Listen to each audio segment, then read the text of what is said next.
I didn't bring flowers to the hospital that day. I brought something far heavier.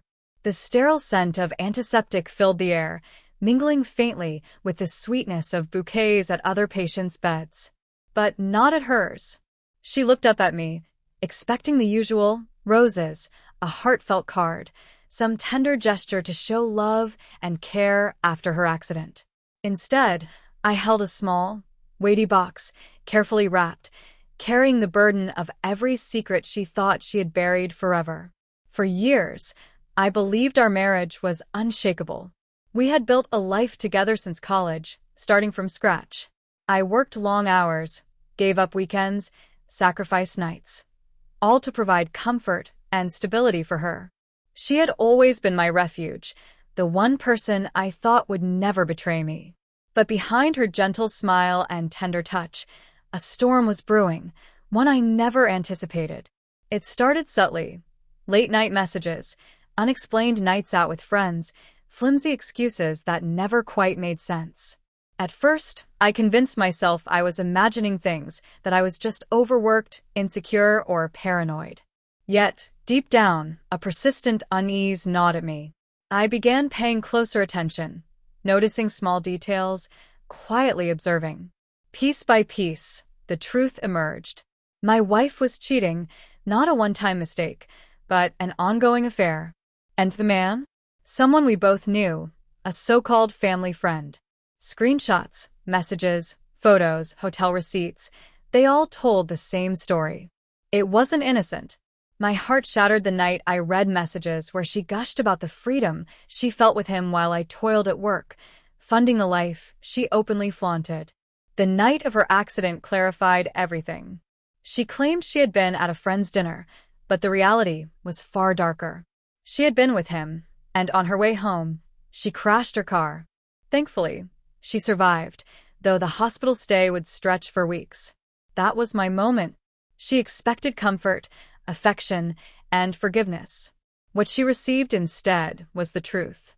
The box I handed her contained no chocolates or card.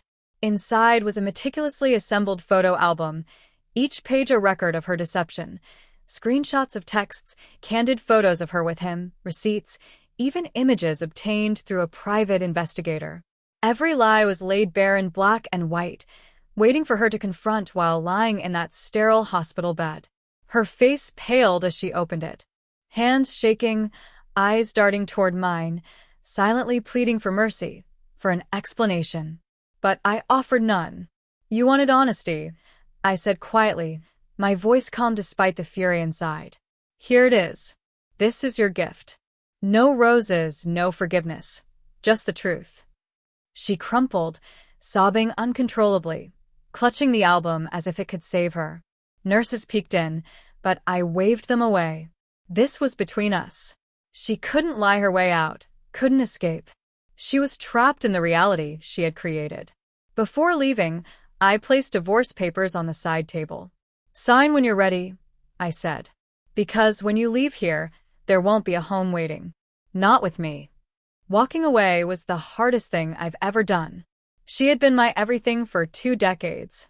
But in that moment, a powerful truth struck me: love without respect is poison. I had given her everything, and she chose betrayal. Now I was choosing myself. The months that followed were hard. Friends picked sides, whispers followed me everywhere, and loneliness crept into quiet nights. Slowly, though, clarity returned. I rebuilt my life, new routines, new goals, even new friendships. The pain faded, replaced by an unexpected freedom. I realized that forgiveness isn't always about the other person. Sometimes, it's about freeing yourself from the chains of someone else's lies. My brutal gift wasn't meant to destroy her. It was meant to shatter the illusion and put the truth on display.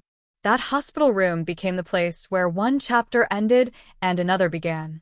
If you're trapped in a relationship built on deceit, remember this: you don't have to stay. You don't have to keep nurturing what's already dead.